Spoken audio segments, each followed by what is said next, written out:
Esto es ¿Qué mismo hace dos? Hola, ¿cómo están? Y bienvenidos a un nuevo episodio de ¿Y qué mismo hace? El podcast en donde hablamos acerca de las carreras para saber qué se estudia, qué se hace y cómo se siente ejercerlas. El día de hoy nos encontramos junto a Alexa, con quien vamos a hablar acerca de la carrera de Medicina Veterinaria. Así que, Alexa, por favor, preséntate. Hola Melanie, gracias por tu invitación. Mi nombre es Alexa Basantes, soy médico veterinario zootecnista, soy de aquí, de la parroquia del Quinche, ejercí mi carrera en la Universidad Técnica de Ambato. ¿Qué les puedo hablar de mi carrera? Es una carrera súper chévere, súper llamativa, pero también a la vez bastante fuerte. Sí, es una carrera que trabajas con vidas, con seres vivos como tal, que se merecen todo el respeto del mundo.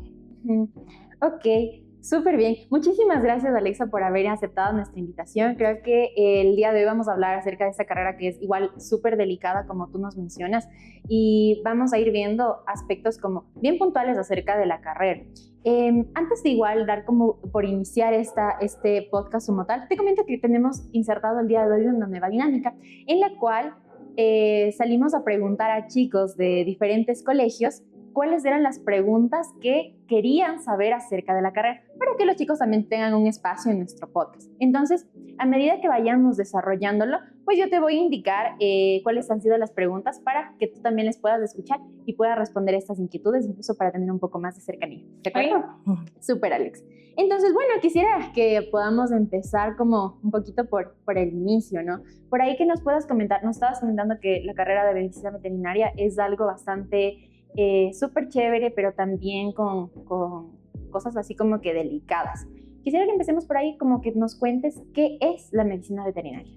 Ok, bueno, la medicina veterinaria es una carrera que se trata de sanar, de curar y sobre todo de tener mucha empatía con los animales. No solamente ves animales, cuando empiezas la carrera como tal, siempre pensamos como que perritos, gatitos, sí, por ahí va cualquier otro tipo de animal. Claro que la carrera se divide, sí, dentro de la carrera tienes un montón de diferentes tipos de materias y tú no te puedes enfocar como a todo, porque no todos podemos ser todólogos, ¿sí? Entonces tú te especializas de acuerdo a lo que tú quieres seguir en esta carrera. Entonces hay clínica menor, que van perros, gatos, fauna silvestre, que van todo lo que son tortugas, animales marinos, animales de zoológico, leones, etcétera, ¿sí? Animales de mayores, en estos van los que son vacas, porcinos, bovinos, equinos, ¿sí? Entonces se divide la carrera y tú vas escogiendo hacia cuál tienes mayor afinidad y de ahí te especializas.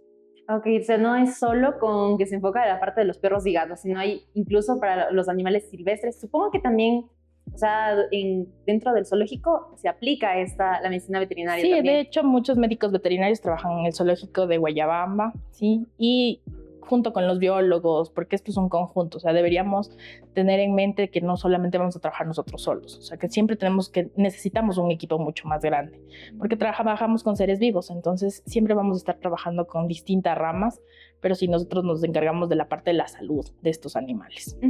Ok. Y bueno, ¿cuál de estas ramas ha sido la que a ti más te ha llamado la atención? Mira, tuve la oportunidad desde el primer semestre que yo inicié mi carrera de hacer prácticas en diferentes lugares e ir viendo, porque todos los animales me encantaban. Todos me parecían lindos, todos me parecían agradables y a todos les quería ayudar. Entonces, cuando empecé el primer semestre me dieron la oportunidad de trabajar con equinos. Entonces, estuve trabajando en una granja durante un mes que fueron mis vacaciones con equinos. Me encantó. Salí de la granja genial, me encantó, fascinado. Al siguiente semestre tuve la oportunidad de entrar en un lugar de porcinos. Entonces había muchísimos cerditos, trabajaban con lechones, con adultos y también me encantó. Luego trabajé con pollos y así durante toda la carrera, hasta cuando ya en séptimo semestre más o menos, tienes que ya hacer tus prácticas preprofesionales.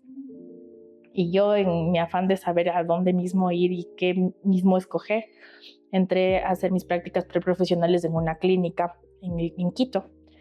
Y desde ahí empezó todo, mi amor por los pacientes. Me encantaron trabajar con perros y gatos, pero de una manera increíble. O sea, son animales que te llenan que tú ves sus ojitos, su necesidad de ayuda y desde ahí empezó todo. O sea, el primer momento en el que tú te acercas, cuando eres pasante, recién empiezas como a limpiar su jaula, a cambiarles la cobija, a ver que estén pasándoles la fluidoterapia, que el paciente esté bien y no haces mucho más que eso, o sea, porque el resto se encarga el médico y tú eres solamente un pasante. Pero ya el simple hecho de ver que esté bien y que esté respirando y que se vaya sintiendo un poquito mejor te va llenando. Entonces tú como que ves que un paciente llega dolorido y ya le manejan todo y tú llegas y le conversas y le hablas y le dices todo va a estar bien y lo tratas con amor. Como la primera medicina creo que es súper importante el amor, ¿sí? Ellos también sienten. Entonces empiezas a ser empático con ellos y ellos como que sienten esto y se van sintiendo mejor y ya después del tiempo con la medicina obviamente y todo lo que le han aplicado, tú ya ves que empiezan a mover las colitas, que se empiezan a sentir mejor y en el propietario ya luego por el paciente ya se lo van a llevar a casita y eso es súper chévere y desde ahí empezó mi amor infinito por perros y gatos y dedicarme a la medicina en perros y gatos. ¿Y desde antes también ya te gustaba la parte de los animales o cuando estuviste ya en la carrera comenzaste a descubrirlo? No, sí, empezó desde muy temprana edad. Siempre fui, desde muy pequeña, dice mi mami que yo toda la vida le decía, mami, yo quiero ser doctora de perritos, la doctora de los perritos. Entonces ibas a la escuela y en la escuela te preguntan qué quieres ser de grande. Y yo quería ser la doctora de los perritos. Y yo perro que encontraba, perro que lo acariciaba y mi mami te van a morder y yo ahí. Te van a hacer daño y yo ahí. Y me gustaban todos los animalitos, desde los insectos y los bichos, los iba llevando en un hojita y me los iba llevando a mi casa y desde ahí empezó. Entonces creo que es algo con lo que ya vine, con eso de que me encantaban los animales y empezó desde ahí. Y mi mami también y la gente a mi alrededor, mis profesores y las personas fueron como orientándome para que después escoja esta carrera como tal. Y podrías decir que tal vez, o sea, tú tuviste como una motivación muy genuina, muy intrínseca para los animales, o igual fue alguna otra cosa que te motivó. No, fue como empezar desde ahí. Empezó desde que yo era muy pequeñita y nunca desapareció. Entonces fue como que algo que ya llevaba irrigado desde muy pequeña. Y que mi mami me iba haciendo, sí, con los animalitos y me iba guiando. Luego mis profesores, luego en el colegio y luego te van haciendo todo esto de orientación vocacional y van llegando al punto en el que tú quieres. Me daban muchas opciones porque seguí la carrera de químico biólogo en el colegio. Entonces están algunas opciones, tú vas, haces un test y todo y te dan algunas opciones de lo que tú puedes llegar a hacer. Me decían que podía ser médico, que podía ser enfermera, que podía trabajar en cualquiera de estas ramas. Y yo no, los animales, los animales y los animales. O sea, tenía un amor por los animales, por sanarlos, por curarlos, no como tal de, ay, qué bonito el perrito, ay, qué bonito el gatito. No, yo veía la necesidad de quererlos salvar, la necesidad de curarlos, la necesidad de apoyarlos, porque sé que son seres vivos que no tienen una voz. Entonces ellos no te pueden decir, ay, me duele, me siento malito, sino que tú vas viendo cómo va este animal y tú lo haces por eso. Entonces así empezó mi carrera. Ah, qué chévere. O sea, tú también entiendo que tuviste como un proceso de orientación vocacional para poder igual direccionarte hacia tu carrera. Sí, o sea, ya estaba como enfocada como tal, pero siempre es como necesario un apoyo más de alguien que te diga, porque tú te confundes y no sabes si es que en realidad estás tomando una buena decisión o no. Entonces, siempre hay alguien que está atrás tuyo, que te está dando como ese empujoncito que a veces necesitamos para decir, sí, tal vez esto es lo que yo quiero, porque tú te confundes y dices, ¿y ahora? ¿Y si es que estudio la carrera y en realidad me va bien o me va mal?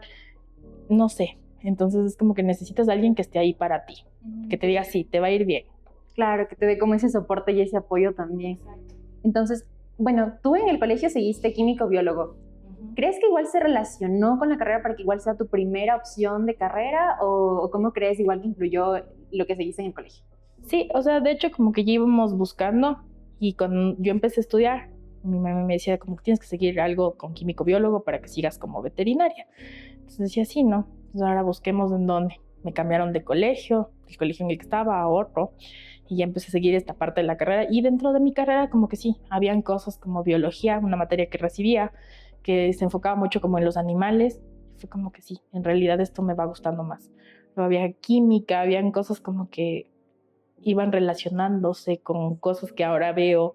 Y sí, desde ahí ya fue como que creciendo la parte de la carrera.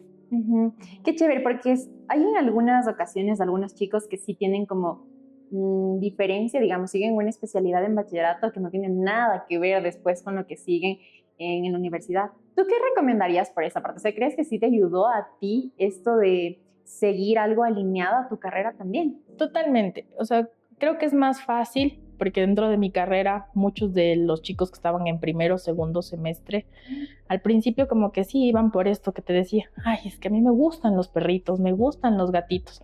Y llegas a primer semestre y la realidad es completamente distinta. O sea, ves un montón de cosas que te impactan. Entonces, nosotros éramos 53 estudiantes en primer semestre de la carrera de medicina veterinaria y no pasamos ni a 2 meses después de la carrera, el semestre es de 6, ¿no? Vas 2 meses, empiezas a hacer tus trabajos, las cosas que te mandan, empiezas a estudiar y ya éramos menos, éramos 43. Luego, al siguiente semestre ya éramos 22 y nos graduamos de toda mi promoción, estamos graduados casi 10 personas. Entonces es muy poquito el rango que inicia con una mentalidad de lo que realmente quiero, le gusta, ¿sí? Pero al final de la carrera es cuando en realidad te das cuenta si es que es para ti o no, porque es una carrera muy fuerte en realidad, una carrera de resistencia. ¿Y hablaste tú tal vez o tenías contacto con las personas que iban como desertando de la carrera y qué era lo que te decían para como votarse? Bueno, nosotros empezamos la carrera cuando el gobierno hizo todo esto del Cenecit, Ya. sí, entonces cambiaron todas las reglas.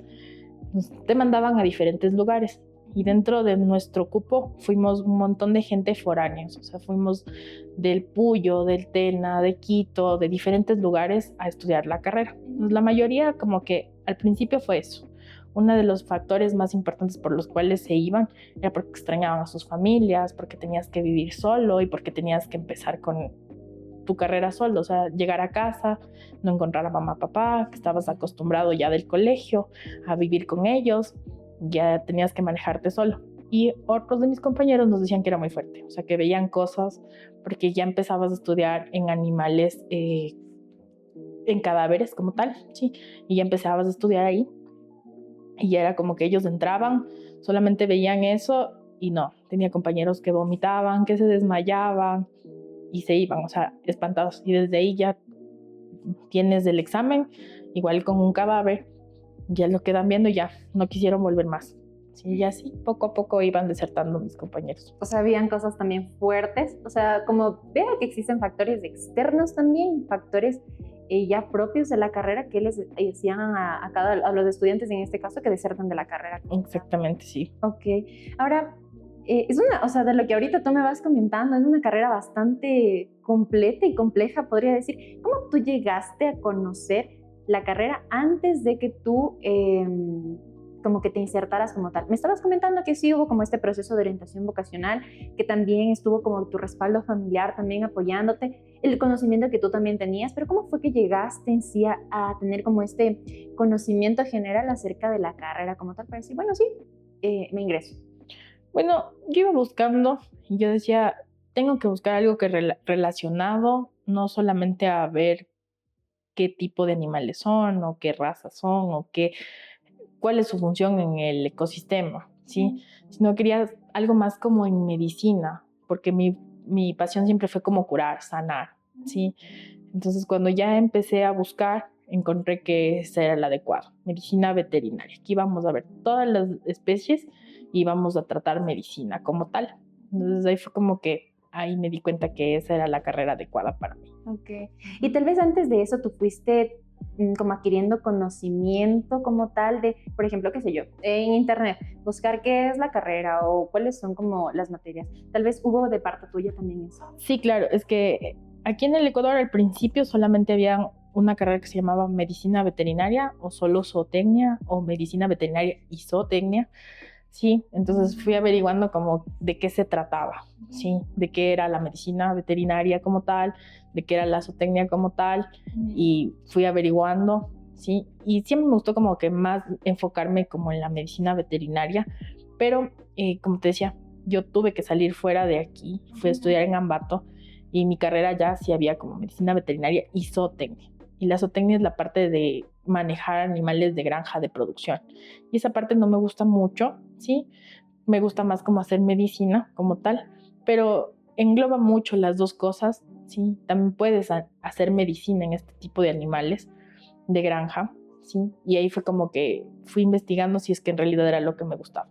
Claro que ahora que ya terminé mi carrera me hubiera gustado más de enfocarme como solo en medicina veterinaria, que ahora ya hay muchas universidades con solamente esa carrera, pero sí. Está bastante bien. Sí.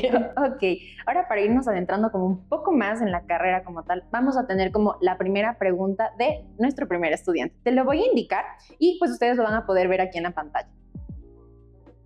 ¿Cuánto tiempo se tardó en su carrera y por qué lo hizo? Esta es de la primera pregunta que nos hicieron uno de ustedes y quisiera que igual nos comentes cuántos semestres te tomó la carrera y por ahí también como para irla complementando incluso, ¿cuáles han sido aquellas materias que tú fuiste viendo que tal vez te llamaron la atención que igual les puedas comentar a los muchachos? La carrera como tal dura 5 años, ¿sí? Pero de ahí depende de ti, ¿sí? Cuánto tiempo vayas a hacer la carrera. Yo, en este caso, duré en la carrera 7 años, ¿sí? Me tomó un poco más de tiempo, pero como decía un profesor de nosotros, no es una carrera en la que vas como en una competencia de quién llega primero, sino quién aguanta la carrera, quién aguanta la presión y quién llega al final y te gradúas, ¿sí? Entonces sí, fue como que un poco larga la carrera en la universidad, pero creo que ahora ya me siento más a gusto. Al principio era como que, ay, no, ¿por qué no me gradúo? Ya mis compañeros se están graduando y yo sigo aquí mismo. Pero fue como que todo el amor que yo tenía y que ya vas conociendo después con todo lo que vas tratando, que fue como ese empujoncito que me iba dando. Porque a veces sí es como que ya, mejor ya no, dejemos las cosas ahí. Y te cansas porque ya te das cuenta, a veces uno no se mira a uno mismo, sino miras al resto y te empiezas a impacientar, empiezas a sentirte como agobiado porque el resto está creciendo, y miras al resto y no te miras tú. Pero cuando entiendes que vas a tu tiempo, vas a tu espacio, vas de a poco, sí es mucho más fácil, ¿sí? Y luego vas conociéndote que necesitabas tal vez ese tiempo para escoger mejor lo que vas a hacer, a qué te vas a dedicar, con qué vas a trabajar. Y cada cosa va haciendo su experiencia. Tal vez vas haciendo un semestre más, pero vas conociendo y ahí adquieres otra experiencia más, ¿sí? Algo nuevo. Sí, y dentro de las materias, hay 1.000.000 de materias, muchas de ellas muy difíciles, otras un poco más fáciles, pero todas con su nivel de complejidad, porque todas tienen como su algo, ¿sí? Entonces, justamente tú llegas al primer semestre, pero con una mentalidad súper distinta, porque tú sales de un colegio en el que lees 200 hojas, y esas 200 hojas son todo el año escolar. Entonces es un libro pequeñito que tú lo manejas eso y te parece grande, lo llevas en la mochila y te parece grande. Pero llegas a la universidad y te presentan una Biblia así como la que guardaban los papás ahí de este vuelo y te la entregan y te le dicen ya, esto, vamos a leer 200 hojas, de aquí tienen resumen y prueba para mañana. Y tú 200 hojas y ves que el libro es de 1.000 hojas y tienes que andar cargado el libro por todo lado.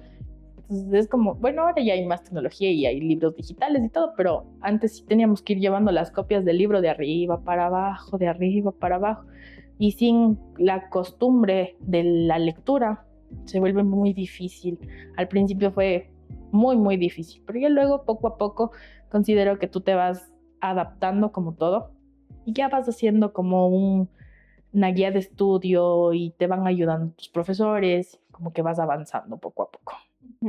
Sí, y sabes, justo cuando tú decías de eso, yo también me acuerdo de cuando estuve estudiando, que nos daban y nos entregaban los libros. A veces incluso eran los libros de los propios profesores y nos decían, a ver, resumen de esto y tocaba ir a sacar copias y de las copias estarse como devorando los libros hasta ver qué mismo dice o qué mismo se interpreta. Y no sé si a ti te pasaba que te tomaban literalmente lo que decía del libro o si te daban como este chance de interpretarlo tú. No, sí nos tomaban a veces hasta con el punto y la coma y era a veces medio complicado, no tienes la memoria suficiente o no tienes ese hábito de estudio, como yo decía. Y es bien complejo porque al principio es como que, ¿cómo voy a meterme todo este libro en esta cabeza? No es imposible. Pero luego ya poco a poco te vas dando cuenta que sí es posible. O sea, los seres humanos somos capaces de todo. Si es que lo quieres hacer y lo haces con amor, ya te resulta más fácil. Y también hay algo, o sea, súper chévere que tú nos comentaste de que que a lo largo de la carrera existieron obstáculos para ti y para todos. Y la gran diferencia es que empezamos como a compararnos con el resto, decir, sí, él tal vez ya lo está logrando y yo todavía no lo estoy logrando. O esta persona ya está más avanzado, ya está por graduar y yo todavía estoy aquí estancado, pero a veces como valorar estos logros que nosotros tenemos es bastante complicado, ¿no? Estos como pequeños tropiezos que tú llegaste a tener, ¿te hicieron en algún momento pensar que esa carrera no era para ti?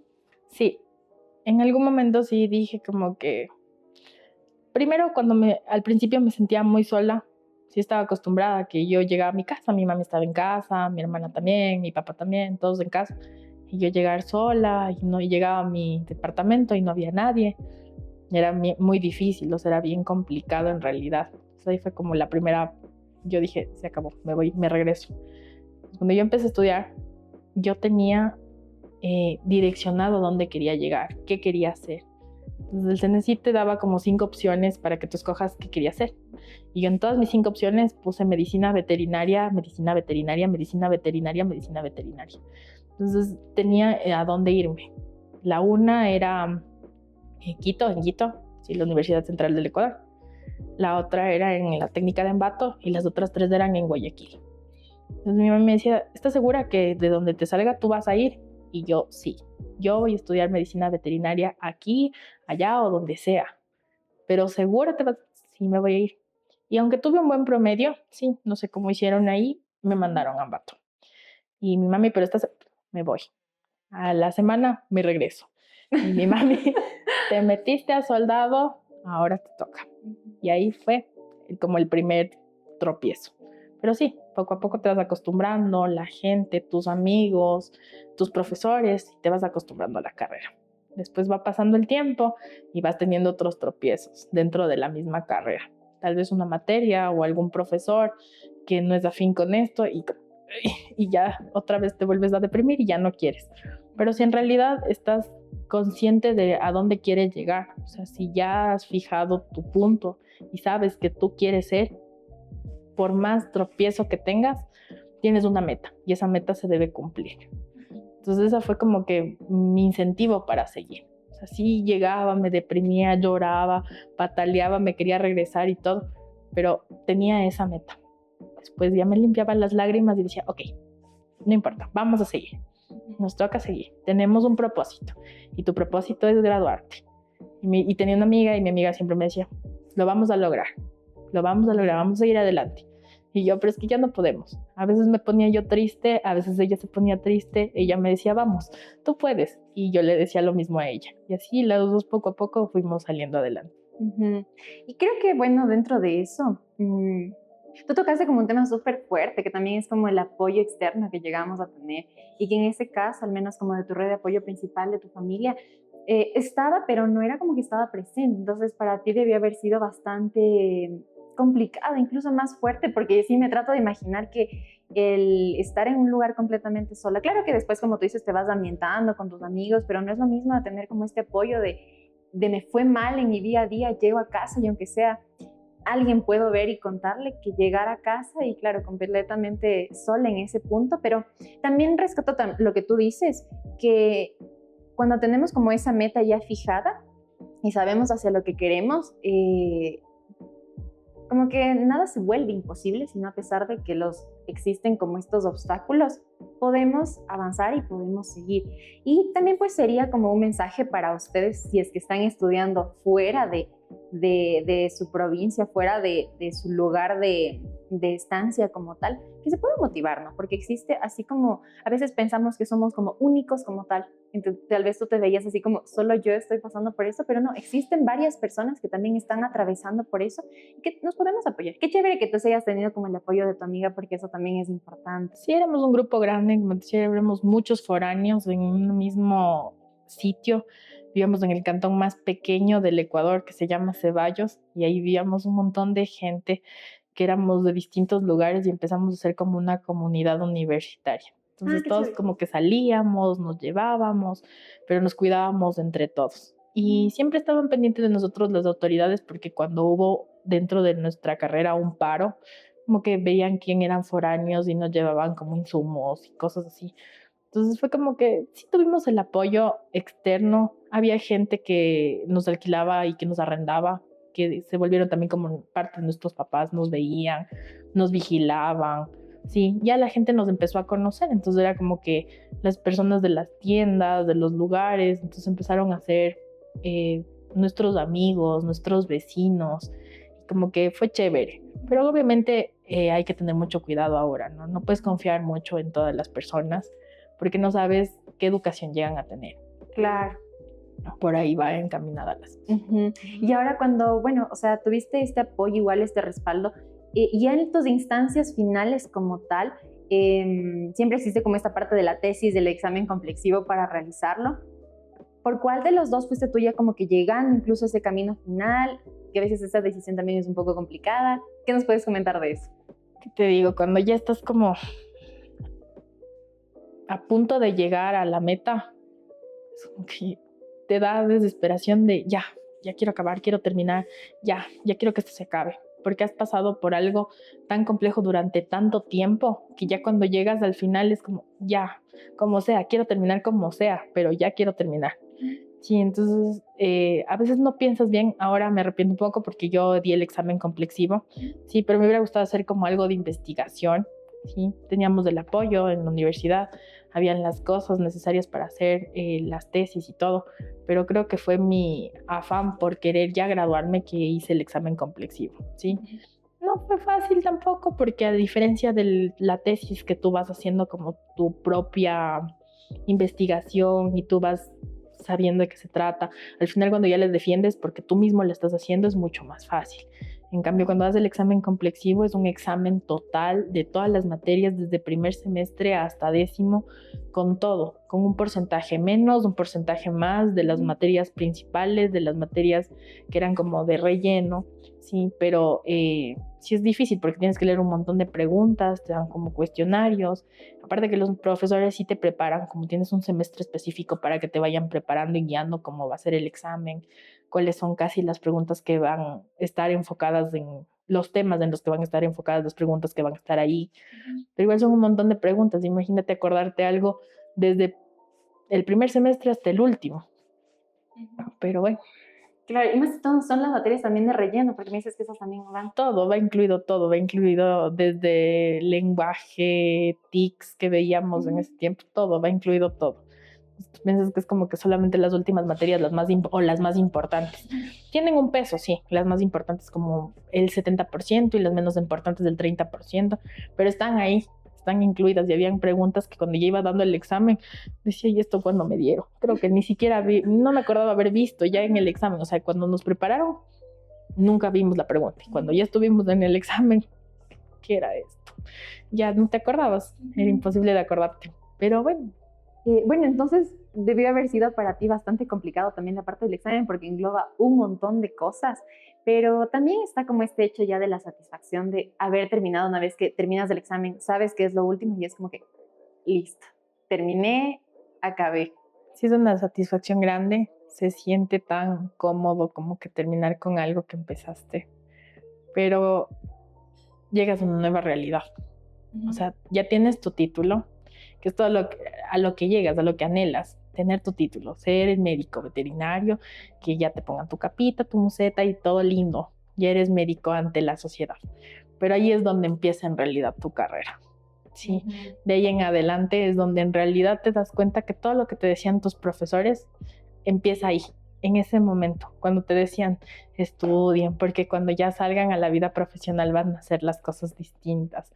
Y ahí empiezas realmente a darte cuenta cuán importante eran todas las palabras que ellos te iban diciendo, porque ahí necesitas, en realidad, ahí empieza todo, ahí empiezas a crecer como ser humano y empiezas a tener como tus primeras experiencias y ahí empiezas a darte cuenta que necesitas volver nuevamente a todo lo que aprendiste. Sí, sí, sí, y es cierto, ¿sabes? Ahorita con eso que dices, o sea, no es como que se acaba, es como que recién empieza a verse todo lo que tú estudiaste, todo lo que tú viste, claro, ahí empieza un poco, yo me acuerdo como a cobrar sentido lo que realmente decían. Y claro, o sea, una cosa es estudiar y otra cosa es ejercer. Y justo, o sea, con esto, ¿sabes? Démosle paso a esta otra pregunta que tenía igual una muchacha en función a esto que estamos hablando.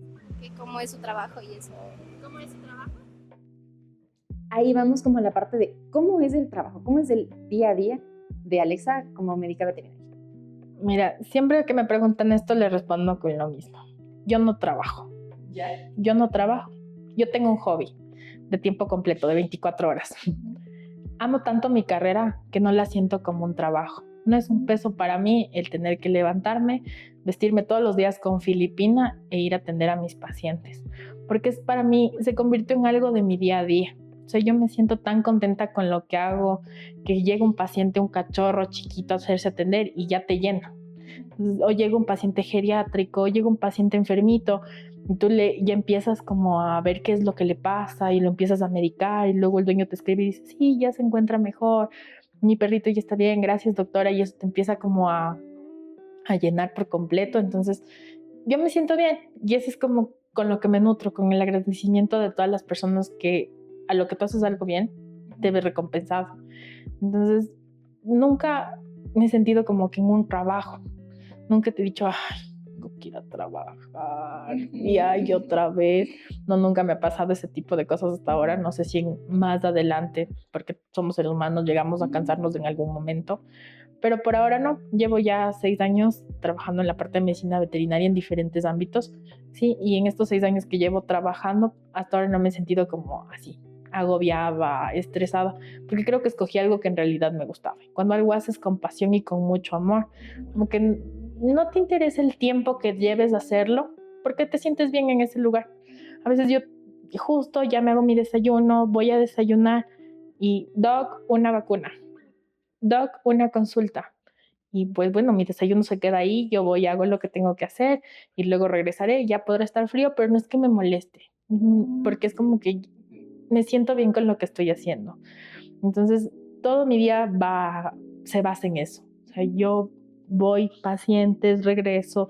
A veces ya quieres descansar, ya te sientes cansado, el día fue pesado, ¿sí? Como todos los días, o sea, siempre vas a tener un día pesado, ¿sí? Entonces, ya llegas cansado, quieres dormirte y te suena tu teléfono, una emergencia.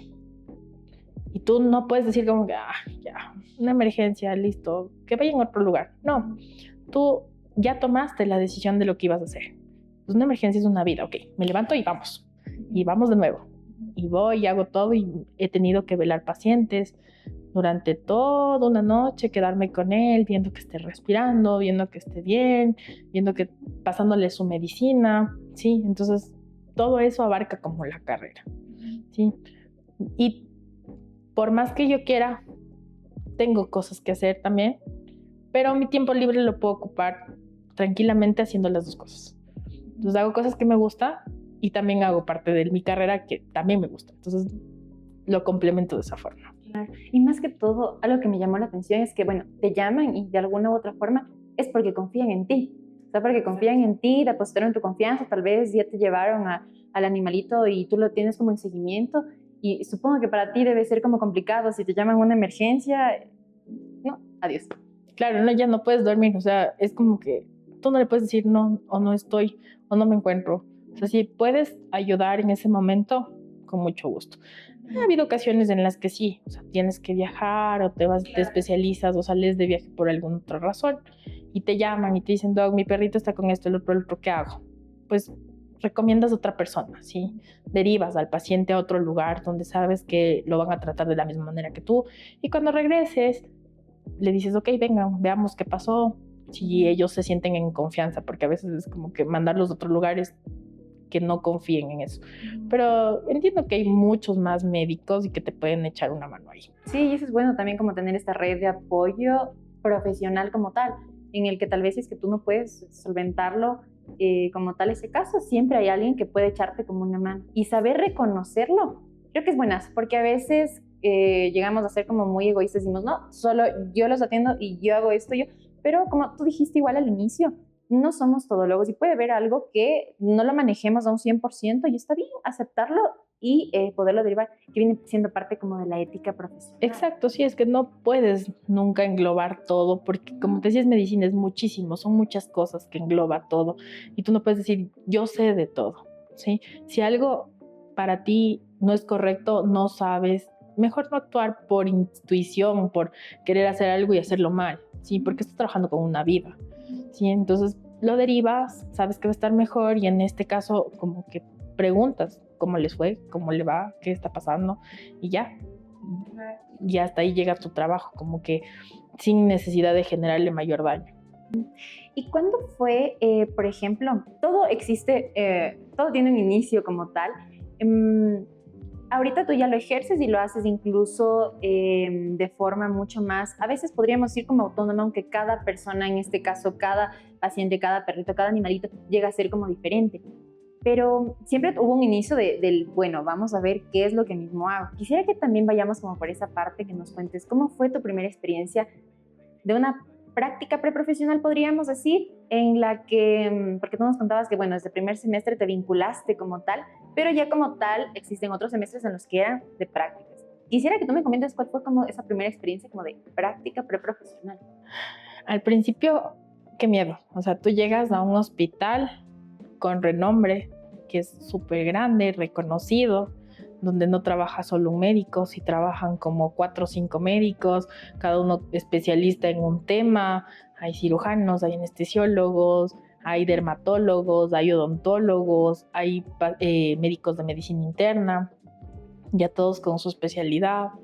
Y tú llegas siendo un estudiante de que llevas haciendo una práctica y que no tienes conocimiento de muchas cosas y que probablemente en tu vida sí, tú ves 1.000.000 de cosas en los libros, pero ya la práctica es muy distinta, ¿sí? Tú ves que en el libro le sacan sangre al paciente, pero al libro no le vas a sacar sangre. Necesitas del paciente. Nunca has estado con un paciente, nunca lo has hecho y llegas a eso. Entonces llegas con ese temor de que te vayan a decir o que te vayan a preguntar alguna cosa y tú no sepas cómo responderles y te da miedo, ¿sí? Gracias a Dios creo que llegué a un lugar muy bueno, ¿sí? En donde supieron ser maestros y supieron no ser egoístas. Entonces yo llegué y ellos empezaron a enseñarme lo que yo necesitaba. Empezaron a guiarme a cómo se debían hacer las cosas, con mucha paciencia y creo que hasta con mucho amor. Entonces ellos fueron como parte de mi proceso, ¿sí? Entonces yo los quiero y los admiro un montón porque ellos fueron como ese médico. Nosotros cuando llegamos a una clínica somos médicos junior y cada uno de ellos son como los médicos más grandes, entonces vienen a ser como los papás de cuando tú empiezas, ¿sí? Entonces ellos te acogen y te van guiando, pero ellos tienen mucho que ver en tu carrera, entonces también escoges a dónde vas, porque si escoges una persona que llega a ser como egoísta con tu carrera, o no te enseña, o te trauma de alguna manera, o te grita, ya también te pones como en un estado como de shock y ya no lo quieres hacer. En cambio, si es que escoges una buena persona que te va a ir guiando, es difícil saber a dónde vas a llegar también, ¿no? Pero esta persona te va guiando en el transcurso y es mucho más fácil, ¿sí? Entonces yo tuve unos muy buenos profesores en este caso, ¿sí? Doctores que fueron muy buenos conmigo, que me enseñaron como que las cosas como debieron ser. Entonces, para mí se convirtió súper fácil aprender de ellos y luego empezar a hacer ya no solo una práctica, sino ya empezar como médico veterinario.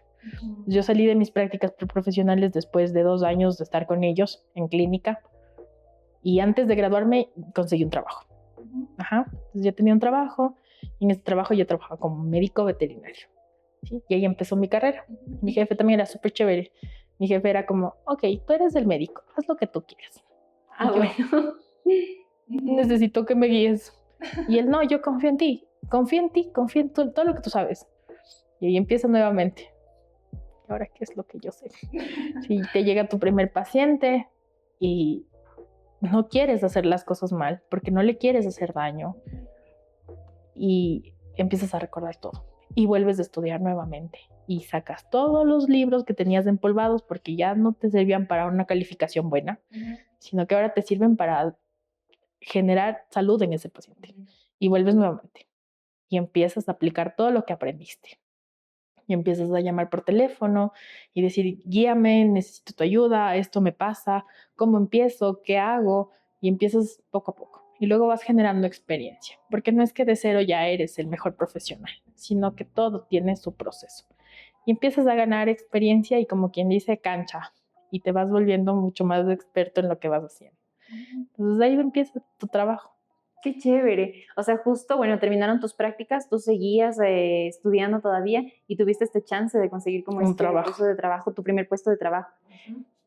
¿Existían emociones de miedo en las dos como experiencias como tal? Sí. ¿Te acuerdas cuándo fue como la primera vez ya trabajando que atendiste a tu primer paciente? ¿Te acuerdas cómo fue? Sí, claro. Tuve 2 casos. El primero, yo llego a la clínica donde empecé a trabajar como tal y ellos tenían una parte de peluquería canina. Entonces llegó un paciente súper agresivo. Y uno de los chicos me dicen, por favor, ¿nos puedes ayudar a sostenerle? Les digo, claro, con mucho gusto. Entonces yo voy, lo sujeto como yo sabía, como ya había aprendido, lo sujeto. Y el chico, en vez de ponerle el bozal de la forma correcta, se acercó de cara al paciente y casi lo muerden. Entonces cuando yo vi que lo iban a atacar, metí mi mano y el paciente me mordió a mí. Sí, porque yo lo estaba sujetando y él lo que tenía que hacer es poner su bozal y me mordió a mí. Entonces fue como que le dije, hey, él también era nuevo. Le dije, nunca pongas tu cara hacia un paciente porque te pueden lastimar, te pueden hacer daño. Entonces les enseñé, traje a todo el equipo y les dije, a ver, vamos a hacer esto. Cuando tenga un paciente agresivo, de esta manera. Y ellos también aprendieron. Todos nos asustamos, me mordió a mí, yo fui la más perjudicada, pero todos aprendimos a cómo manejar un paciente agresivo. Entonces creo que si le hubiera gritado y se hubiera asustado o lo hubiera mordido, hubiera sido todo un trauma para esa persona también, porque también era nueva. Esa fue como que la primera experiencia que tuve con un paciente real, o sea, con un paciente de la clínica donde trabajaba. Y la otra experiencia fue mi primer paciente como tal. Yo llego a la clínica y yo llegaba a hacer pasantías. Y la persona que me iba a enseñar consiguió otro puesto de trabajo y se fue del trabajo donde yo estaba. Y quedé yo. Y pasaron los días y mi jefe me dijo, nada, ¿quieres trabajar tú? Me quedé sin médico. Y yo, pero yo llegué como pasante, necesito más de experiencia. No, tú ya sabes, tú puedes, yo confío en ti. Y yo necesito más de experiencia. Y él me decía, no, yo sé que tú puedes, yo confío en ti. Tienes buenas bases, veo de dónde viniste. No, ok, hazlo, tú puedes. Yo, bueno, se va, mi jefe se fue y me quedo sola. Y me llega un paciente en estado crítico, estaba completamente descompensado y todas las personas que estaban en la clínica eran pasantes. Y yo era como que la única médico ahí en realidad. Pues todos corrían por ahí, todos corrían por acá y todos asustados. Entonces dije, no, ok, vamos a tranquilizarnos. Pusimos una vía, empezamos a ponerle una fluidoterapia, le conectamos a los monitores, empezamos con medicación, hicimos todos los exámenes, llegamos a un diagnóstico, empezamos a medicarlo de la mejor manera. El paciente llegó como a las 10 de la mañana, a las 3 de la tarde, de lo que el paciente estaba como, no se movía, en estado de estupor, no reaccionaba. A las 3 de la tarde ya empezó a levantarse. Y ahí fue como que fue full emocionante para nosotros. A las 10 de la noche yo salía de mi trabajo a las 5 de la tarde y yo no me voy a ir de aquí, me voy a quedar con el paciente. Y mi jefe, no, tienes que irte, o sea, ya se queda la otra persona. Y yo no, aquí me quedo. Yo era sentada y yo lo veía. Y a las 10 de la noche ya como que reaccionó completamente y empezó a comer. Entonces fue como que esa satisfacción. Y ya al otro día tenía turno otra vez. Y me decía, pero tienes turno mañana, o sea, no puedes doblar turno. No importa. El día siguiente me quedé con él y fue como que pasé todo el día con este paciente, sentada esperando que reaccione, porque había sido mi primer paciente el que le había puesto mi primera medicación y que había llegado a mi primer diagnóstico. Y yo pasé con él todo el día, toda la noche y el día siguiente. Entonces ya cuando ya se estabilizó por completo, ya era las 5 de la tarde del día siguiente, mi jefe me dijo como, ok, ya te puedes ir a tu casa, ya está bien, ya mañana se va de alta, tranquila, ya. Y yo, ok, sí, ya está bien. Ya llegué. Ya lo sé todo. Ya lo hice. Y de ahí en adelante empezamos así. Claro. Y más que todo por los nervios de, claro, como tú nos cuentas, bueno, tú eras la que estaba a la cabeza, así se me viene a la mente como esto de que dice, necesita un adulto más grande. Sí. Entonces, pero tú estabas así a la cabeza, estaban las personas, los estudiantes, los pasantes, y claro, a ti te tocaba tomar decisiones, pero fuiste bastante acertada y y más que claro, todos corre, creo que igual tomaste como mucha calma y pues lo hiciste muy bien y saliste de eso también muy bien. Pero sí es complejo, sí es difícil. O sea, Claro. sí llegas de un punto en el que te estresas un montón porque no sabes si lo vas a hacer bien. Pero sí, es verdad, tienes que confiar en ti porque tú ya aprendiste todo eso, ya te enseñaron, eres capaz de hacerlo. Y sí, o sea, mi jefe siempre nos decía lo mismo. Mi jefe no era bravo, nunca fue bravo. Y mi jefe era, tranquila, tú puedes. Él nos daba siempre como esas palabras de apoyo que necesitábamos. Entonces creo que también tuve un muy buen jefe. Tuve unas muy buenas personas que me guiaron para ser un buen médico, tanto profesores como doctores que fueron mis profesores también, y mi jefe que fue, con él trabajé casi 3 años y medio y él fue siempre muy bueno conmigo. Si en algo nos equivocábamos, nos corregía, pero de una manera no grosera, no bravo, no enojado. Siempre era muy paciente con nosotros y eso fue lo que me llevó a ser lo que ahora soy. Claro, qué chévere. Al fin y al cabo, estas personas que están como en el camino de paso, sí te ayudan mucho como a crecer profesionalmente, también creo que personalmente, porque a partir de eso, o sea, la hazaña que tú también hiciste con el perrito de que tú meter y meterte incluso para que no le pase nada a la otra persona, también dice mucho de cómo ellos te fueron como formando y enseñando y es bastante complicado. Y ahorita que nos has contado como un montón de cosas sobre la carrera como tal, ¿sabes? Ya he escuchado como a veces creo que desde mi perspectiva, así como varias cosas que han sido como muchos obstáculos para ti, desde lo que ejerces, hasta lo que fuiste practicando, hasta lo que fuiste estudiando. ¿Y en qué momento tú fue como que de toda tu carrera, toda tu trayectoria como tal, incluso con tus prácticas y tus primeras experiencias laborales, cuándo fue que tú dijiste como que hiciste este clic para darte cuenta que amas tu carrera y que eso quisieras hacerlo toda la vida, a pesar de estos como inconvenientes por los que pasaste? Creo yo que fue cuando, como te decía, cuando yo llegué a hacer mis prácticas preprofesionales en esta clínica. Ahí fue cuando yo dije, aquí es. Sí, me llenaron tanto de conocimiento que yo todos los días salía súper contenta de la clínica. Hacía veladas también, te dan 2 días de veladas, 2 días en la mañana. Entonces también hacía las veladas y veía emergencias con ellos. Sí, y llegaban de todo, o sea, pacientes atropellados, pacientes que fueron atacados por otro animal, que llegaban desgarrados, pacientes muy críticos, ¿sí? Entonces ahí fue como que fui aprendiendo y dije, sí, aquí quiero estar, aquí es donde me gusta, ¿sí? Entonces a esto me quiero enfocar. Siempre me ha gustado mucho como, me dedico a la parte de anestesia, hice una maestría en anestesiología, entonces anestesio pacientes. Y ahora estoy siguiendo una carrera en urgencias médicas y emergencias médicas, ¿sí? Porque me gusta como que esa atención de que llega un paciente que está súper mal y tú ir de una y ayudarlo, establecerlo, que todo esté bien y luego ya poderlo derivar para que otra persona haga lo que tenga que hacer, pero ya el paciente estable, ¿sí? Entonces a eso me estoy enfocando ahora en este momento. Qué bien, y sabes, eso también es bastante fuerte, me parece, porque tú haces literalmente la parte más complicada. O sea, en el hecho de viene en un estado súper crítico y claro, o sea, la parte incluso de la anestesia es súper complicada y el hecho de que puedas estabilizar para que luego ya puedan las otras personas, los otros profesionales trabajar con eso, también me parece súper, súper fuerte. Y bueno, justo ahorita que hablamos de esto, que nos cuentas como estos casos en los que interviene como un poquito más, hay otra pregunta de otro de los chicos que igual quisiera como compartirte para que nos puedas indicar. Es la De veterinario y cómo aguantan, o sea, ver a los animales muertos. No sé si es que tú has tenido como alguna experiencia con esto, ¿qué le podrías como comentar a este muchacho? Mira, primero creo que como todo ser vivo, verlo con respeto, ¿sí? Tú ya encuentras un animalito que esté muerto, entonces sí es feo, huele mal, te asustas porque ya se empiezan a hinchar, sus vísceras empiezan a descomponerse, empiezan a hincharse y ya están en un estado de putrefacción, ¿sí? Entonces como que encontrarte un animalito muerto es impactante para todos, ¿sí? Entonces, pero manejarlo con respeto, o sea, todos llegamos en ese proceso, es un ciclo de la vida.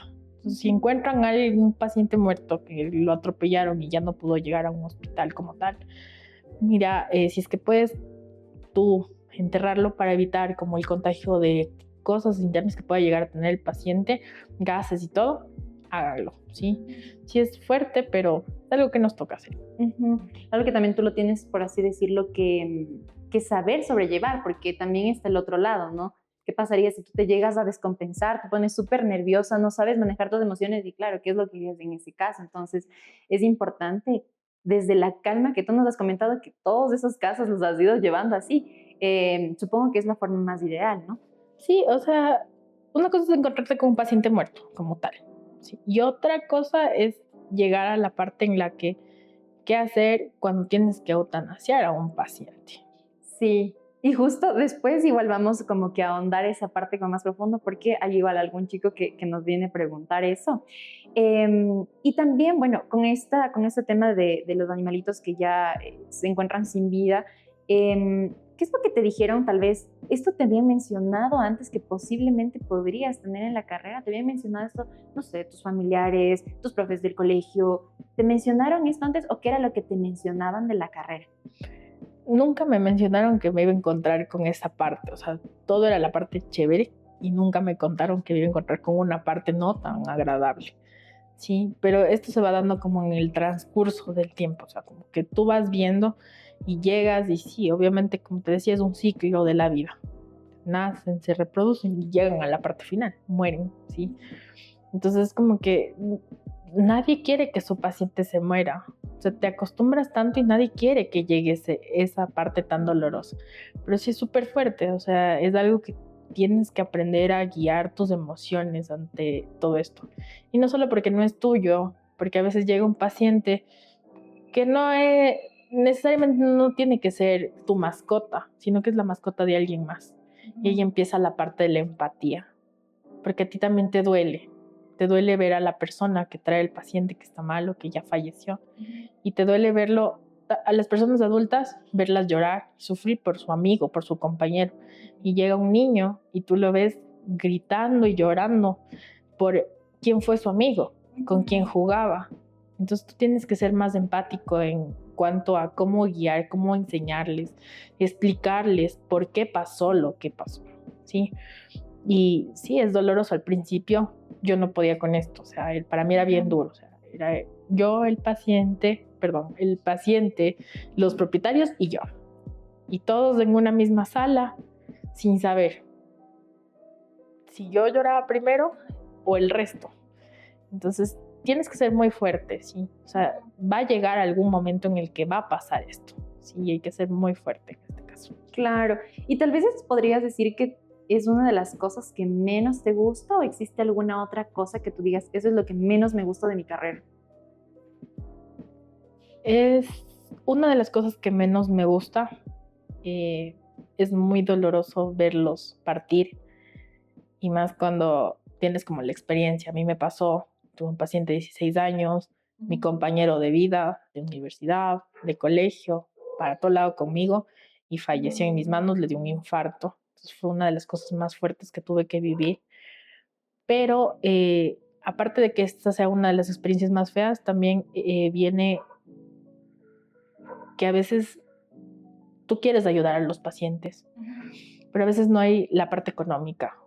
Entonces, eso es también muy complicado porque llega un paciente, le hacen solo la consulta y te dicen, no, gracias, hasta ahí vamos a llegar porque no nos alcanza y se lo lleva.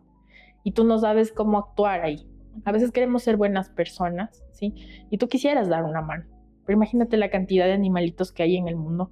Y sí, en esta parte viene como un proceso bien controversial porque te dicen como que, pero tú estudiaste por una carrera y deberías ser afín con esto y tú haces tal cosa, entonces por favor ayúdanos, es que no sé qué, pero todo el insumo médico también te sale parte adicional y no puedes a veces tú como que va entre querer ayudar y entre después como pones nuevamente lo que gastaste. Entonces es bien complejo y a veces te dicen, pero usted estudió para esto, ayúdenos. Tiene que poner, usted haga, usted ponga. Y es bien complejo, esa parte es bien compleja. Y ahí es donde no me gusta mucho la carrera porque me encantaría como que poder ayudar a todos sin un fin de obtener algo a cambio. Sí, pero es imposible porque todo te cuesta, todo. Desde que compras una máquina de oxígeno, todo te sale adicional. Y no puedes correr tú solo con esos gastos. Sí, entonces es bien complicado. Entonces esas dos partes son las que menos me gustan de la carrera. Sí, y te entiendo totalmente porque sí llega como a pasar, al menos de mi lado también en mi carrera, pero también está, o sea, yo veo igual desde lo tuyo que no es solo como, a veces como decimos, como el poner la mano de obra, sino también los medicamentos, los insumos, las cosas, y a veces no es solo que necesitan uno, sino que necesitan un montón, pero sí es cierto, y a veces también es como me imagino que debe ser desde tu lado como desgarrador, como en el hecho de, ok, hay que hacer un montón de cosas, pero claro, las personas no tienen como este recurso económico y no es que, bueno, chao, se fueron, sino también existe como este otro lado desde tu parte que es lamentable y que es igual algo bastante feo para ti. Claro, esa es la parte fea de la carrera. O sea, no puedes ayudar a todos. No podemos salvar un montón de vidas, no podemos, si no tienes como el recurso necesario. O sea, tú quisieras hacerlo, pero es casi imposible, sí, es bien complejo. Y ahora, bueno, justo con esto hablamos, nos metimos un poquito a las cosas que no nos gusta, viene como la otra pregunta de este estudiante que también nos hace, es esta. Yo tengo la pregunta a los veterinarios. ¿Qué tan difícil es cuando duermes de un animal? Si no le da sentimientos o así. ¿Qué nos puedes como comentar? Como te decía, es la parte más difícil de la carrera, ¿sí?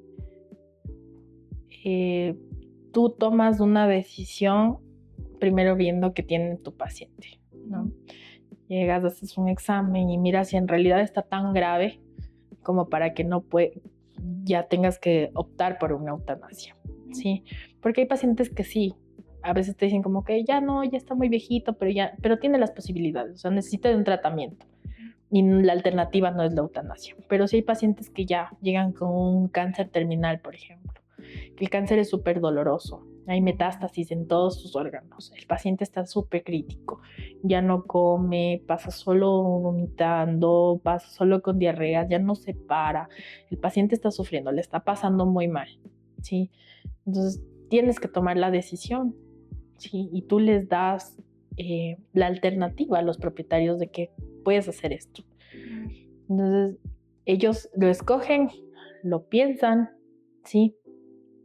Y llega el momento difícil, donde hay muchos estudios en los que hablan que los animales simplemente te quieren ver feliz siempre, toda la vida. Entonces quieren que ellos estén ahí en ese momento. Pero imagínate lo que es dormir un paciente y tú no estar preparado. O sea, tú lo ves al día a día, ¿sí? Pero ¿cómo tú, como propietario, como tutor del paciente, quieres estar ahí en ese momento?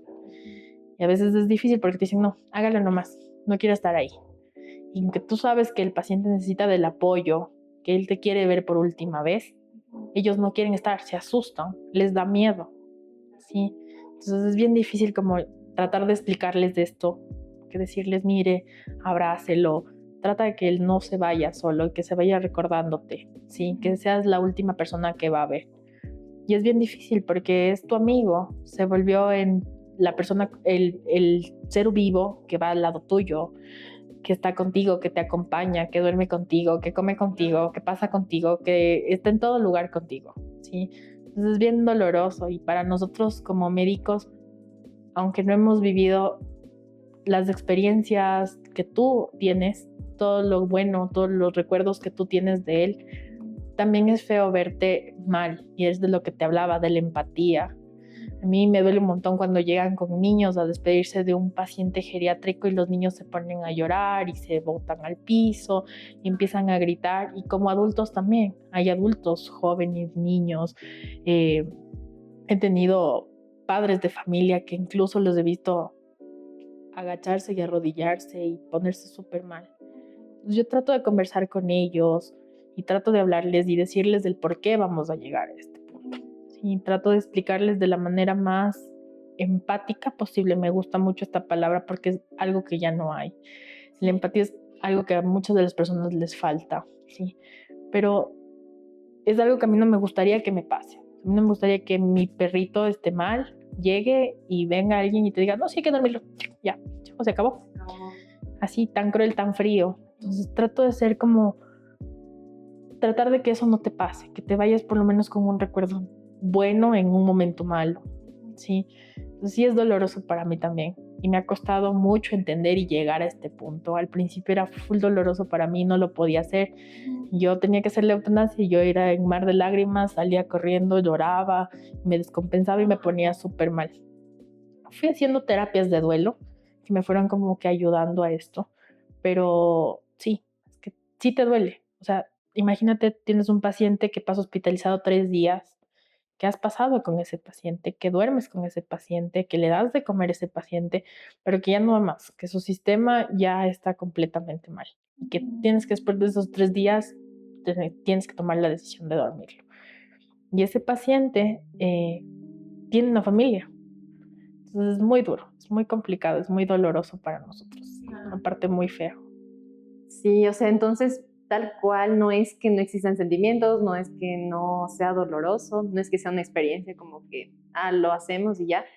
Y más que todo, claro, o sea, que tú lo manejas desde ese lado, desde la empatía, porque una cosa es decir, sí, ya es las cosas como son y listo, y otra cosa es poder acompañar. Y aquí sí es algo como también bien importante mencionar que, como tú dijiste, tuviste incluso que tomar esas terapias de duelo, porque este evento es igual de catastrófico si pasara con una persona como tal.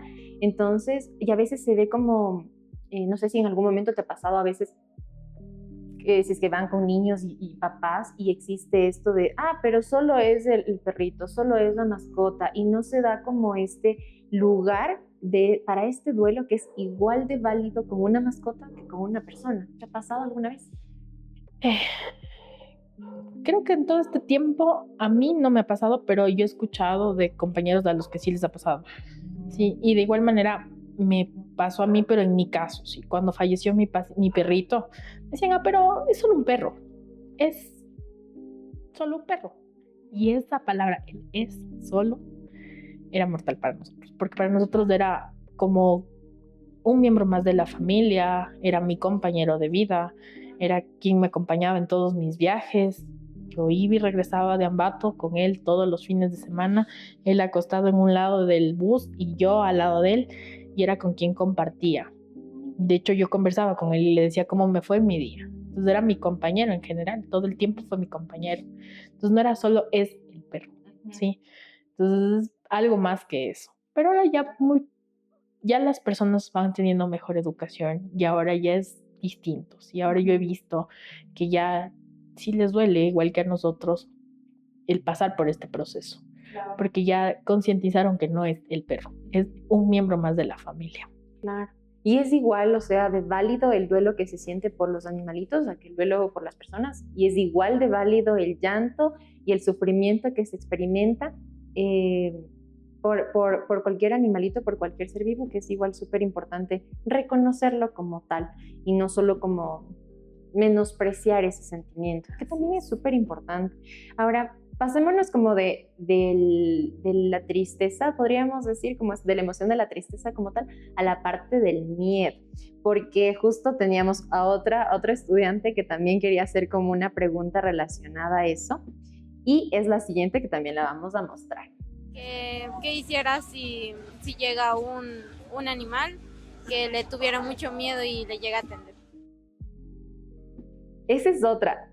Algo igual nos contaste cuando los perritos son agresivos, pero no sé si es que se aplica para esto. ¿Qué otra anécdota nos puedes comentar? Bueno, como que por ahí va, sí. O sea, tenía una profesora, un médico que alguna vez nos dio una charla y nos decía a todos donde estábamos, sí, era un grupo grande de personas, y nos decía, a ver, levanten la mano si es que llega un conejito herido la pata, ¿quién lo atendería? Todo el mundo alzaba la mano. Si llega un cachorro que está con un lastimado, ¿quién lo atendería? Y todo el mundo alzaba la mano. Y un gatito, todo el mundo alzaba la mano. Y un conejito bebé, todo el mundo alzaba la mano. Y ponía imágenes de todos los animales pequeñitos, o sea, los cachorros, de los gatitos, ¿sí? Y todo el mundo alzaba la mano. ¿Ya? Y cuando después de preguntar un montón de animales, ponía una tarántula horrible, grandísima. Yo le tengo fobia a las arañas. Y la pone y dice, ¿quién atendería esta mascota? Y nadie alzó la mano, sí, nadie. y dice, pero tú eres médico, tú eres doctor, tú tienes que salvar esa vida. ¿Por qué nadie alza la mano?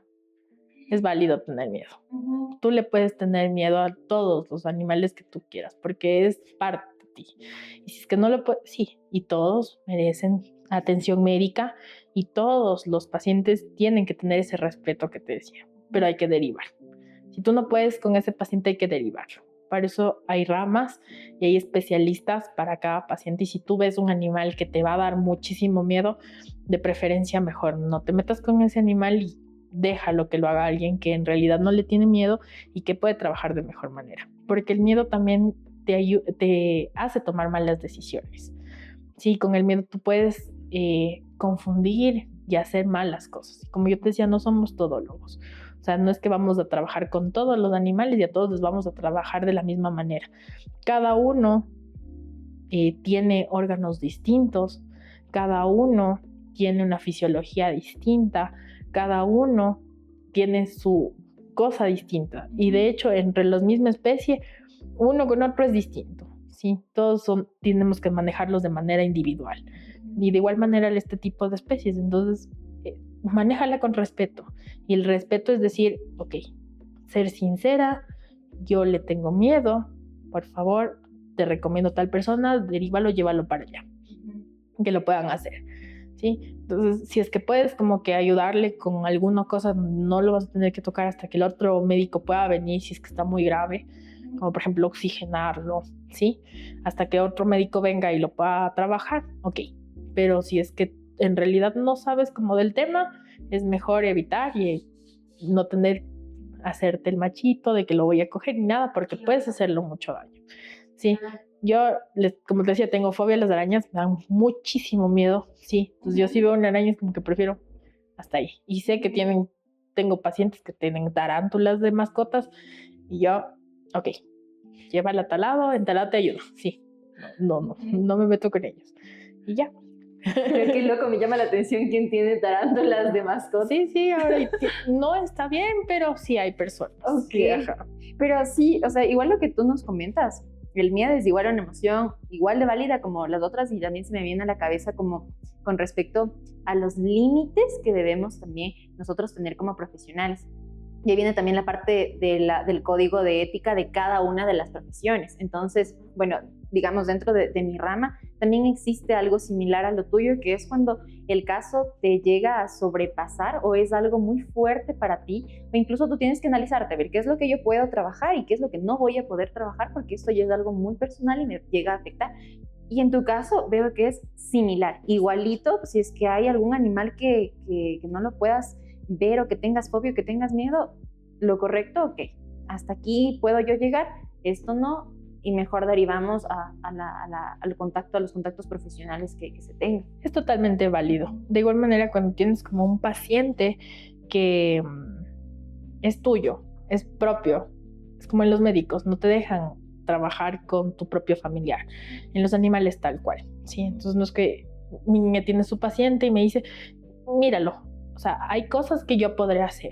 Lo voy a vacunar, lo voy a examinar, hay cosas que yo voy a poder hacer. Pero yo le dije, si es que algo le llega a pasar, pasado esto, por favor, ve a un médico. Sí, es que si lo vas a hacer mal, lo vas a hacer con miedo, es un paciente con el que convives y lo vas a hacer mal por el miedo que te puede llegar a causar, mejor no, mejor evita ese tipo de cosas, ¿sí? Y pierdes tiempo en el lo hago, no lo hago, y lo piensas, y ese tiempo es valioso y lo pueden ocupar en otro lugar. Claro, sí, mejor que lo puedan hacer de una forma, podríamos decir, como a la segura, a que se involucren como los sentimientos, incluso este miedo que puede llegar a surgir. Ahora, así como hay, bueno, cuando se trata de otros animalitos, ahí sí tú totalmente, que no sean los que te dan miedo, ahí sí tú los puedes como atender y ver y todo eso. Ahora, en consulta también, no sé si es que a ti te ha pasado, está muy de moda la parte de la inteligencia artificial. Bueno, no creo que sí muy de moda, pero es un tema bastante sonado en estos últimos tiempos. No sé si te ha pasado que llegan personas a decirte, sí, doc, tal vez mi perrito está así, así, así, y ChatGPT me dijo que haga esto. No sé, ¿cómo tú ves igual el involucramiento de la IA en tu carrera? Está súper común. es algo como que de moda y incluso llegan propietarios que ya llegan con el diagnóstico y con lo que tiene tu paciente y el tratamiento. Es más, hay propietarios que te dicen, y ya le estoy medicando con esto, porque yo puse que le iba a dar tanto, que pesa tanto, y me dijeron cuánto hay que dar, ¿sí? Y está. Ok, la tecnología como tal debe ser un recurso que debemos saber utilizar. Y no me molesta que lo hagan, porque como propietario puedes estar como que preocupado por lo que le esté pasando a tu paciente, ¿sí? Pero tú no le puedes decir a inteligencia artificial, a tu paciente tiene tanto de temperatura, le pasa tanto, ¿cómo lo ves? Lo tienes que examinar, ¿sí? Entonces a veces automedicamos a nuestros pacientes porque vimos algo, porque nos mandaron a comprar en la farmacia incluso tal medicamento y le dimos, le administramos, pero no sabemos ni cómo, ni por qué, ni cada cuánto, ni nada de eso. Entonces es importante cada dosis y cada fármaco sea evaluado por un médico veterinario, porque nosotros sabemos en qué dosificación y qué fármacos sí podemos ocupar sin causarle ningún daño a un paciente y qué fármacos no, y qué fármacos pueden ser tóxicos, ¿sí? Muchos de los fármacos de uso humano se pueden utilizar en pacientes de medicina veterinaria, pero los fármacos de medicina veterinaria ya fueron evaluados con animales para saber si les hacen daño o no, o algún tipo de excipiente que pueda generar daño en esos pacientes, que muchos de los fármacos de uso humano tienen, ¿sí? Y que les puede generar algún tipo de intolerancia y que les puede generar algún tipo de intoxicación. Y de igual manera el alimento, o sea, siempre que llega un propietario y me dice, es que yo vi que decía que le podíamos dar tal cosa. Ok, yo te lo digo, es válido, ok, dime, cuéntame qué escuchaste, qué leíste, qué sacaste de información y yo te voy a decir que sí y que no y por qué sí y por qué no, ¿sí? Entonces no está mal que lo investiguen, pero después de investigarlo, consúltalo con tu médico y a la par lleguen al tratamiento, ¿sí? Lleguen a lo mejor. No estoy en contra de que utilices este tipo de herramientas porque sí, quieres saber más información y para eso nosotros como médicos nos preparamos todos los días, constantemente y cada vez 24 horas, 48 horas, 78 horas, la medicina va cambiando. Y tú como tal tienes que ir estudiando. Es tu obligación como médico estar siempre a lo primero que sale, a las nuevas investigaciones, a lo nuevo, ¿sí?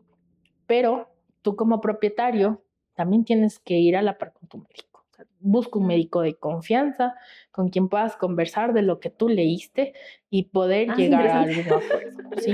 Pero no utilizarlo como que simplemente porque yo lo vi, porque yo siento que esto está bien, porque me dijo, porque han llegado casos que ya los diagnosticaron en etapa terminal. Llegan, es que él me dijo que tenía ya cáncer mi paciente, ya.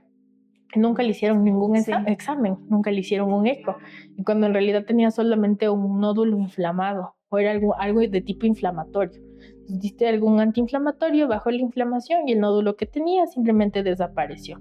Y ya lo vieron como cáncer, que podía ser algo grave, y ahí te empiezas a asustar y empiezas a actuar de manera incorrecta. Entonces es importante que primero vayas donde un médico y que esta persona te diga que en realidad es esto, con exámenes, con evidencia y llegues a un buen diagnóstico. No a simple vista porque escribiste, porque te dijo, porque te mostró, ¿sí?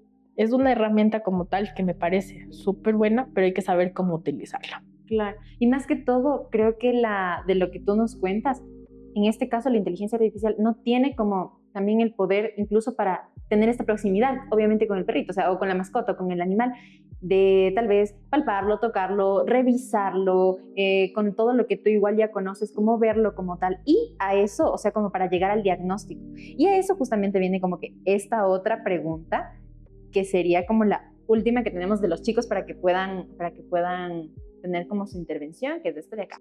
Al veterinario sería cómo es que sabe lo que un perrito puede sentir o lo que va a necesitar. Y más que todo, creo que esta es una muy buena pregunta que nos hicieron porque ellos no hablan, o sea, ningún animal habla y no te puede decir como que me duele el estómago o me duele la pierna. Exacto.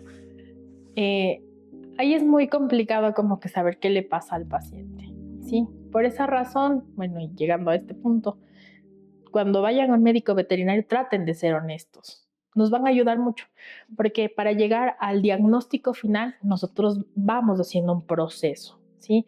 Entonces en este proceso nosotros sacamos una serie de preguntas que la llamamos anamnesis del propietario. Entonces el propietario es quien nos ayuda. Como ellos no tienen voz, la voz de cada uno de sus mascotas es el propietario. No hay nadie mejor que conozca su mascota que el propietario.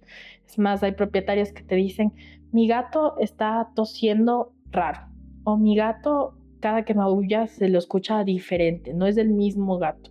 Entonces solamente el dueño, quien pasa 24 horas con la mascota, va a saber que su gato es el que está maullando diferente a lo que normalmente tú escuchabas. Tú puedes escucharlo bien, llega a consulta y lo escuchas bien, pero la dueña está segura de que su gato ya no está maullando de la forma correcta. Entonces ahí empiezas, haces esa parte, luego haces una exploración, ¿sí?, completa del paciente.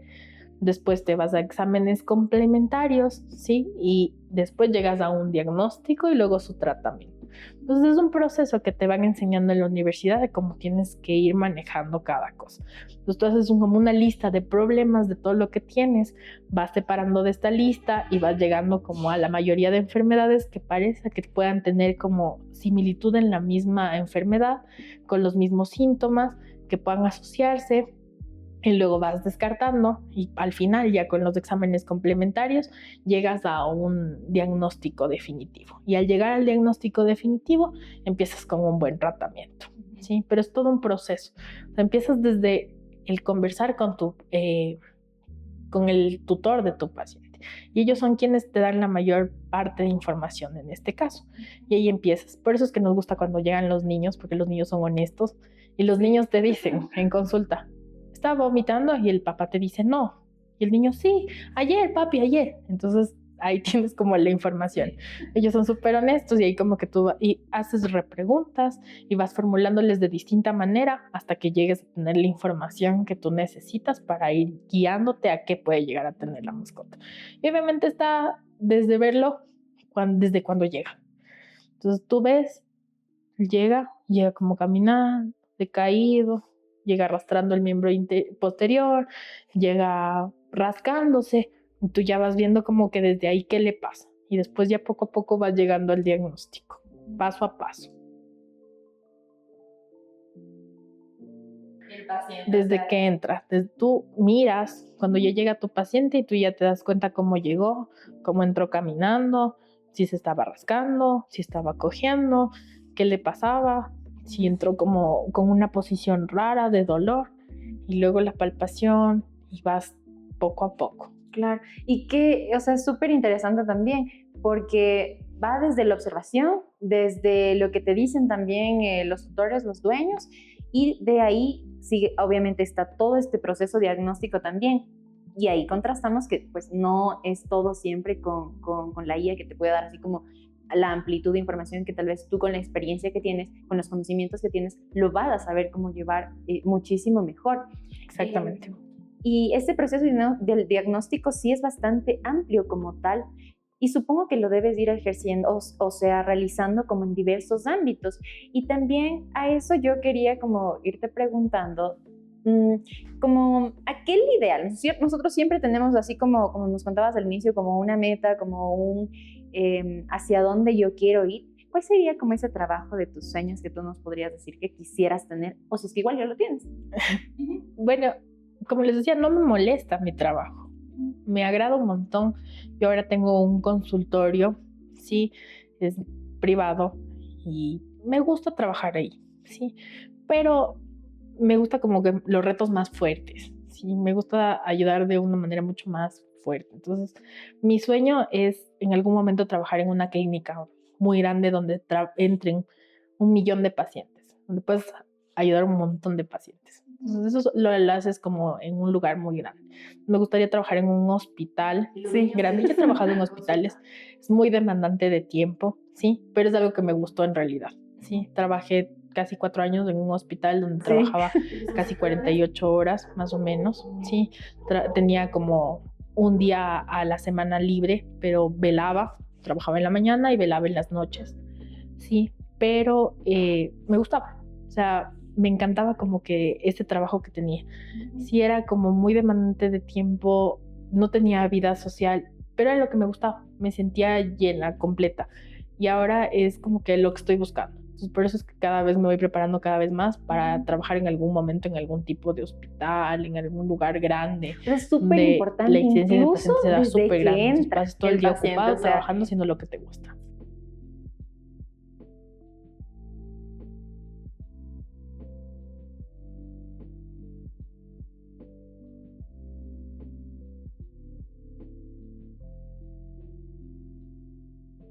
más 100%, 100%. Yo no me arrepiento absolutamente de nada. De hecho, creo que tuve la mejor opción y escogí la correcta. Sí, yo me siento súper completa con lo que estoy haciendo y soy feliz. En realidad, hago las cosas con amor y yo soy feliz. O sea, tengo mi tiempo para hacer cosas adicionales. Me encanta el básquet. Yo juego básquet. Juego básquet, trabajo con mis pacientes, voy al básquet, mis pacientes, y hago todo a la vez, como que, y me siento tranquila. Entonces sí, o sea, en realidad yo escogería mi carrera siempre, siempre. Qué bueno, y eso es lo importante porque de alguna u otra forma, todo lo que nos has contado, tus características personales también, cómo llegaste como a tomar esta decisión como tal, cómo fue tu proceso de estudio, y a pesar de todo eso, tú amas lo que haces y eso es lo más importante para pues todos los días que te puedas tú levantar, que no sea algo pesado para ti, que no sea una carga para ti y que lo sigas haciendo. Ahora, bueno, justamente ya como nos vamos como a la parte final de este podcast y justo es para que ustedes lo puedan en casa utilizar la información que estamos diciendo y que puedan analizar ciertos aspectos que les sirve de esta carrera o de esta otra carrera, y en este caso pues es medicina veterinaria. ¿Qué consejo tú les podrías dar como a los chicos que están en tercero de bachillerato, ya van a pasar a la etapa de su vida universitaria como tal, de sus estudios de tercer nivel? ¿Qué consejo les darías a los que quisieran elegir esta carrera veterinaria? Bueno, chicos, primeramente, lo que vayan a escoger tiene que ser algo que realmente les apasione, que les guste, que ustedes estén 100% seguros que a eso se quieren dedicar todo el tiempo, toda su vida, porque es algo con lo que van a vivir, ¿sí? De ahí, desde el momento en el que escoges tu carrera en adelante, ya todo tiene ese enfoque. O sea, ya no vas a dejar de ser el médico veterinario. Todo se va a canalizar en eso. Y toda tu vida alrededor va a ser forjada a eso. Entonces, tienes que escoger algo que en realidad te guste. Como yo les decía en todo este podcast, yo no tengo un trabajo, yo tengo un hobby. Y mi hobby es salvar, curar y tratar con amor a los pacientes. Entonces, sabes hacia dónde quisieras ir. Enfóquense en eso cuando vayan a escoger una carrera. Volvemos al pasado. A que te guste en realidad, vas que a ir al sepas pasado que cuando recién por tenías que más tomar la decisión de qué misma estudiar, tropiezos que volverías puedas a llegar a elegir tu tener en la misma vida, decisión. por Sí. más cosas difíciles que tengas que ver, que tengas una meta y que sea más, que pese más la felicidad, el amor, todo lo que te está gustando, vivir en plenitud a lo que haces, que las cosas malas. Entonces pones siempre en una balanza si es que en realidad eso es lo que tú quieres y llegar a como que al punto en el que sí, eso es lo que yo quiero ser, a esto es lo que yo me quiero dedicar. Dentro de tu carrera, como en medicina veterinaria, nunca dejas de estudiar. Siempre estudias y siempre hay cosas nuevas y siempre hay congresos y siempre hay cosas que tienes que ir aprendiendo, nuevos libros, nueva información, nuevas investigaciones, y siempre tienes que estar como al día. Entonces es una carrera en la que nunca vas a dejar de estudiar, nunca. Entonces, pero si tú sabes que eso es lo que realmente te gusta, lo vas a hacer, pero con mucho cariño, con mucho amor. Entonces vas a hacerlo porque sabes que si es que tú lees tal cosa nueva que salió, lo vas a hacer en beneficio de tus pacientes, para que ellos estén bien. Entonces, sí, o sea, mi recomendación como tal es de eso, escoger algo que en realidad tú sientas que con eso vas a permanecer toda tu vida. Y si yo quiero enfocarme en otra cosa, por ejemplo, me voy por el camino de medicina veterinaria, pero al lado de anestesia. ¿Ya? ¿Me quiero cambiar a algo distinto? Sí, por ejemplo, de medicina veterinaria a emergencias y urgencias médicas, ¿sí? Pero está dentro de lo que yo quiero, dentro de mi rama. Siempre voy a trabajar con animales y es lo que a mí me gusta. Y hacerlo bien, nada más que eso, ese es mi consejo. Claro, súper válido y súper también interesante porque dentro en este caso de la medicina veterinaria, hay muchos campos, como nos ha comentado Alexa, y en cada uno de ellos puede ser que una persona tenga más afinidad que otras, y todo depende ya de esa vocación que tú puedas llegar pues a tener. Ahora, yo te agradezco muchísimo, Alexa, por este espacio. Creo que ha sido un podcast bastante involucrado a los sentimientos como tal, porque realmente es una carrera bastante demandante, bastante fuerte como tal, y están emociones buenas, como emociones, podríamos decir, aquellas más fuertes, como el miedo, la tristeza, y pudimos abordar como que todo esto. Para ir cerrando, me estabas tú comentando incluso que creo que también sería importante abordarlo. Y es que tras cámaras, Alexa me estaba comentando justo cómo se ve la carrera o cómo se presencian a los profesionales que estudian medicina veterinaria, que creo que es súper importante que también lo puedan mencionar por la gran carga que nos comentaba Alexa. Si nos quisieras tú. Justo le decía a Melanie que por lo fuerte que es la carrera y todo lo que tú ves en el proceso y el día a día y lo fuerte que llega a ser y demandante, y los pacientes que llegan súper mal y a veces no sabes cómo ayudarles, es una de las carreras donde nosotros como personas llegamos a perjudicar nuestros sentimientos, ¿sí? Y es una de las carreras con alto índice de suicidio. Entonces, siempre hay que tomarla con calma. Todo lo que tú hagas, tómalo con calma. O sea, mira, hay momentos en los que hay desesperación, hay miedo, hay frustración, que como decía Melanie, es válido. Todos los sentimientos son válidos, pero hay que saberlos canalizar y llevarlos para que tú puedas hacer las cosas de mejor manera. Y más que todo, si es que en algún momento ocurriera eso, un desborde es totalmente válido, pero siempre es importante como tener este apoyo también, ya sea familiar, profesional, incluso de los mentores o profesores o en este caso supervisores que estén a tu cargo, para que también lo puedas como tomar en cuenta y puedas sobrellevar la situación, porque todos en algún momento necesitamos ayuda, sí o sí, y eso es algo también totalmente válido. Entonces, bueno, con esto podemos ir finalizando este podcast. Me ha gustado mucho tenerte aquí como invitada, Alexa. Muchísimas gracias por aceptar la invitación. Para ir finalizando con la carrera de medicina veterinaria y con nuestra invitada Alexa, vamos a tener una dinámica en la que todos los profesionales que asistan a este podcast van a dejar su firma, van a dejar su huella de que aquí estuvieron y de lo que hablaron y de lo que nos conversaron. Entonces, por favor, Alexa, nos comentaba que el color que quería elegir es el morado porque su negocio es de lo morado. Entonces, nos va a ayudar con su firma artística.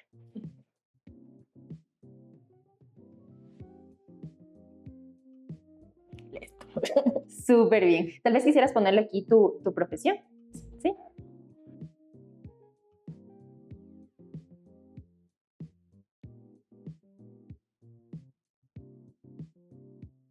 Ya, muchísimas gracias. Entonces, ahora sí.